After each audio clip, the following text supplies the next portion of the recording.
All right, hello everybody. Welcome to Korean Atlanta Mentorship. And in this video, we're going to show how to pay off $660,000 of debt in under 9 years using something called the velocity method. And this video is especially dedicated to people who work high income, highly skilled jobs like nursing, but because of the stress and time freedom, you don't know how to walk away. And the easiest way to walk away from any job or any situation is be debt free, right? That's the least riskiest method to be able to walk away from a nursing job or highly skilled and highly paid job. So that's what we're going to do today using an easy and repeatable process, and it's called the velocity method. And so really there's 6 steps to it, and we're going to show using Excel how you would apply these 6 steps and go over them one by one. So this is just a preview of the method, and let me go ahead and open up Excel and show you how this works. All right, so the first step to paying off your debt is essentially creating a budget, right? So what you do is you have 2 columns. So normally, this is what we call the average American banking scenario, where how people normally do banking. And then this is what our preferred method is. And we're going to create another column for that. So with our budget, this is our debt attack plan. And what we're going to do is list all of our debts and payments into separate line items and then group all net non-debt expenses as a monthly average. So let me just show you how this works here. So we have our income, expenses, leftover checking and savings, and then in our expense breakdown, we list all debts and their payments into separate line items. And then here, we list all of our non-debt expenses as a monthly average. So think about if you were debt-free, what would you have to pay per month just to survive? So food, gas, insurance, and our goal is to make sure that once our debts come, all of them essentially go to zero, then our outcome will be a lot better and much more favorable than it is now. Now, when we're doing the velocity method, what we're going to do is show, hey, even with the same income and the same expenses, we're going to show how we can increase what we call our cash flow without having to make more income. So what we're going to do is just a few changes is that we're going to change the flow of money. So instead of our checking and savings being the place where we store our money, we're not going to save money, right? So our checking and savings will essentially go to zero, and we're going to focus on increasing this cash flow number. So the main difference between the left side and the right side, as you can see here, is that yes, even though this leftover checking savings, this cash flow number is the same, conceptually they're very different. So on the left side, the main difference is that we see the checking and savings account as the final destination of our money, whereas on the right side, the checking and savings is essentially a temporary stop for our money, and the final destination will be something called a line of credit.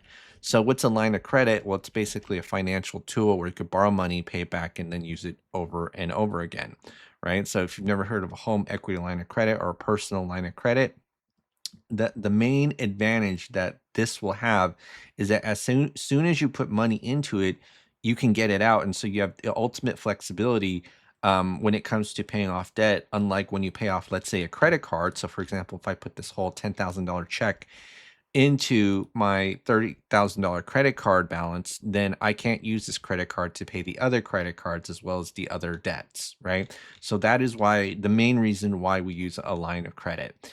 And so what we're going to do is strategically move debts into the line of credit and then increase our cash flow without making more money, right? And so what we're going to do is use a formula called the cash flow index. And I don't know if you ever heard of it, but basically what we're doing is taking the balance of the debt divided by the monthly payment, and we're going to do this for all of our debts, right? So we see that this is 28 and then this is 237, right? And so what does this mean? Well, think of this as a kind of a sorting mechanism. So the smaller the number, that's the ones we want to pay off first, and the large number means we want to pay that off last.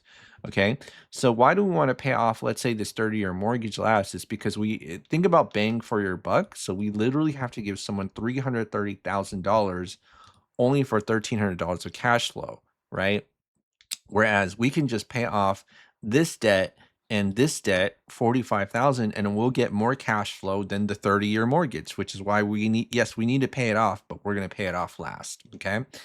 And so now that we've done ranked our debts using the cash flow index, what we're going to do is pay off the low ones first, usually below 50, and then move it into the line of credit. Okay, so how much debt do we have here? Is 5, 8, 15, 27, 30.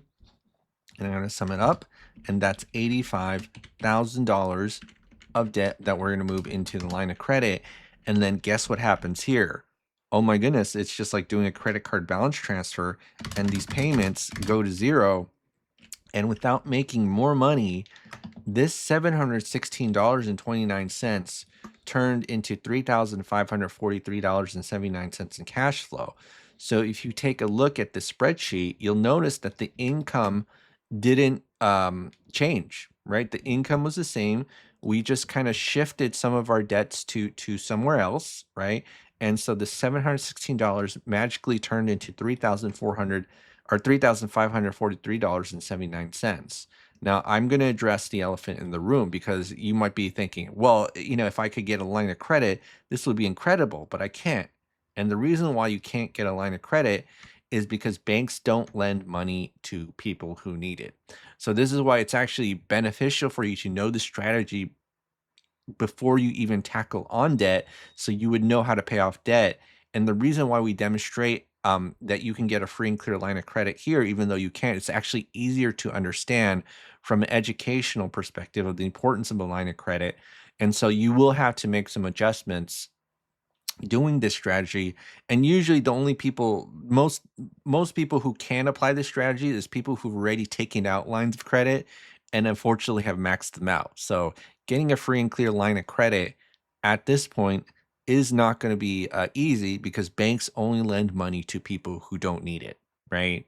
Banks don't lend money to people who need it.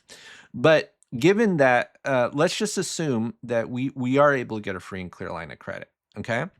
Well, what's the next step? Well, instead of treating our checking and savings account as the final destination of our money, let's put our entire paycheck into the line of credit and take our expenses out. And then after every single month, the balance of our debt will go down about $3,543.79. So let's go ahead and do that. So I'm going to show how this works.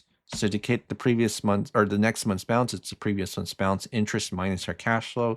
So 3543.79. And then what we're going to do is take the average daily balance, right? Multiply it by the interest rate and then divide by 12. So that's how you get the monthly interest. So think about this. If you have $10,000 of income per month, and the minimum payment is usually the interest or a little bit more than the interest, you're going to easily be able to make the monthly payment, right? You put the entire 10,000 in, monthly payment's about $554. You're not going to struggle with this, okay? So what we're going to do is we're going to keep doing this strategy, and you'll notice that the balance of the debt just goes down about every single month.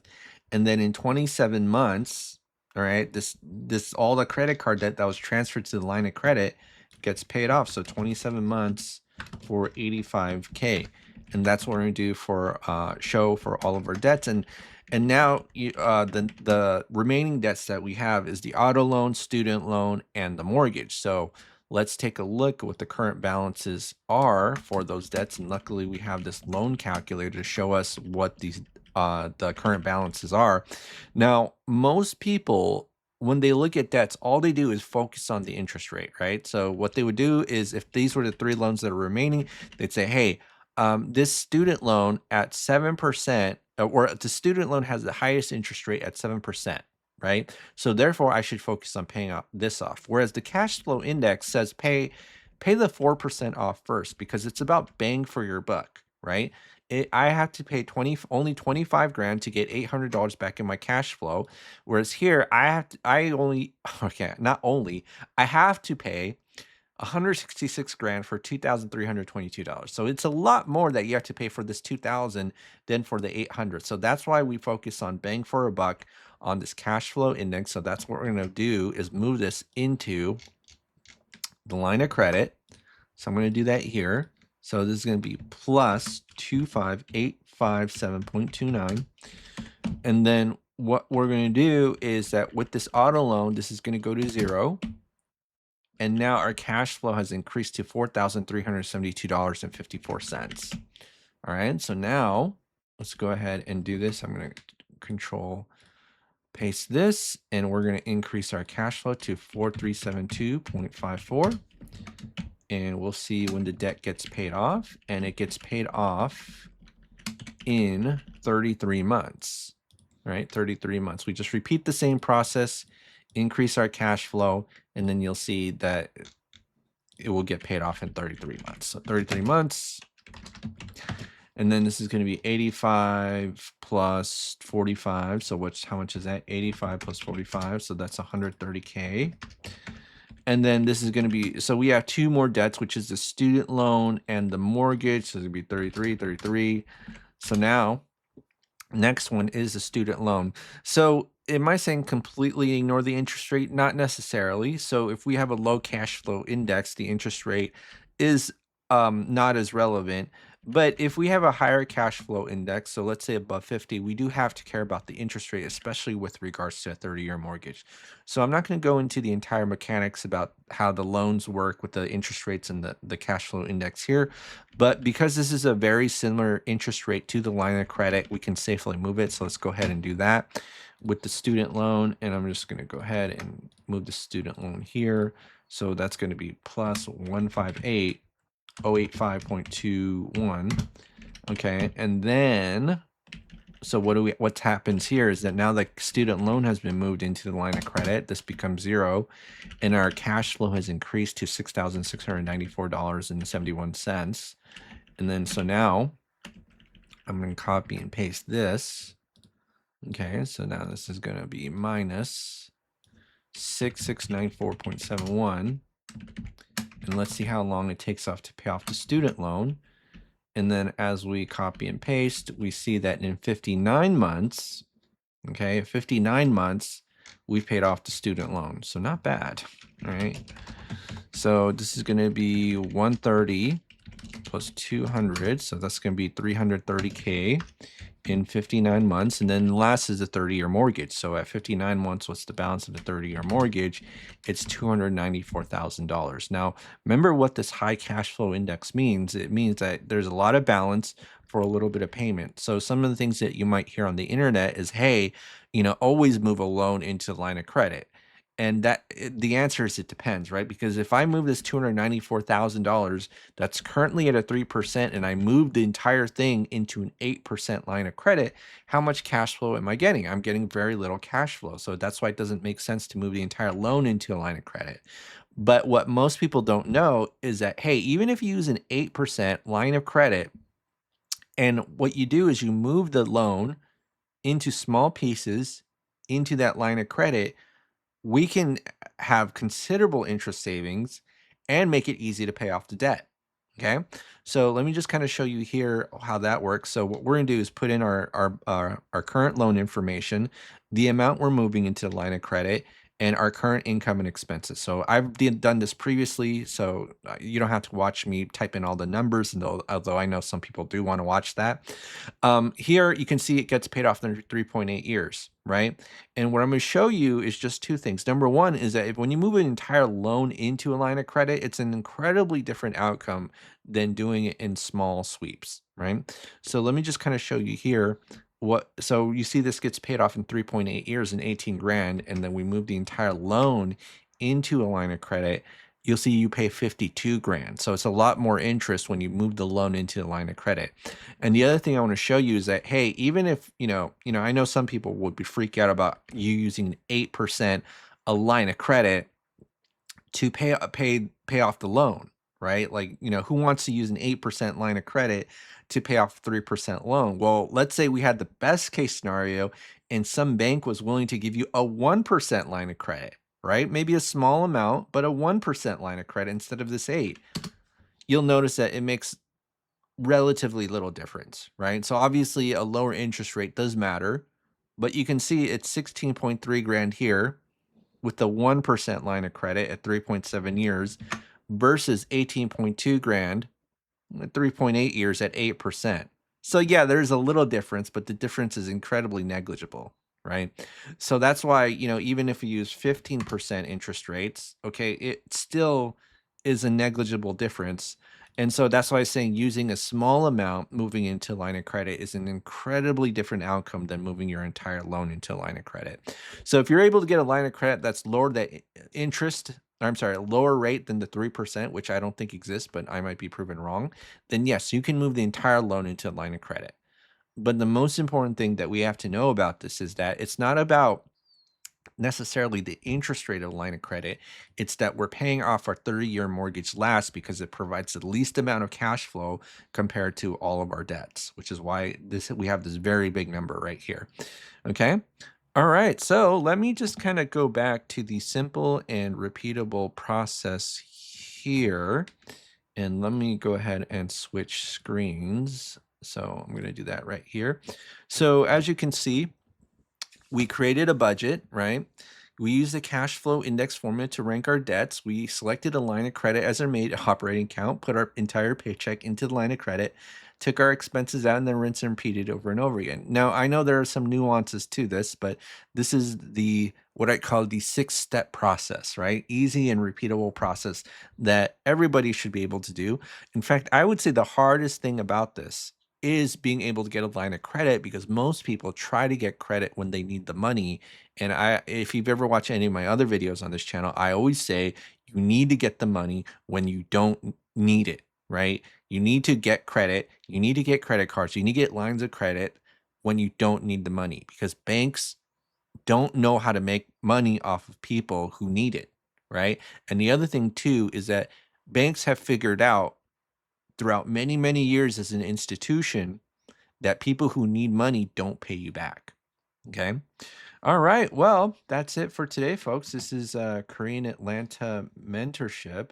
Did I actually write the number of years? Actually, give me one moment. So let me just write the number of years it took to pay off all of our debt. So this is going to be 0. And then this is going to be 59 divided by 12 plus, what was it, 3.8 years? Yeah, 3.8 years. And then this is going to be 8.72 years, and then we are debt free. Okay, we are debt free.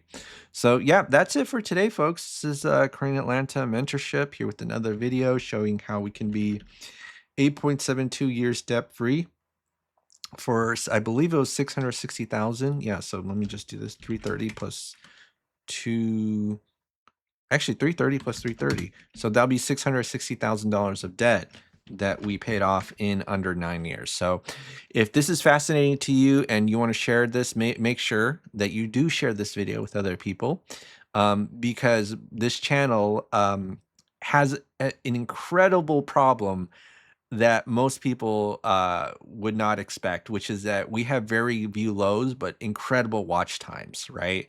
And we have a higher RPM that, and if you don't know what RPM is, it's like the amount of money you get like per watch time. We have an incredibly high RPM. We have very low views. So go ahead and share the video and leave a comment for the algorithm. Okay. All right. Have a great day, and I'll see y'all on the next video. Bye bye.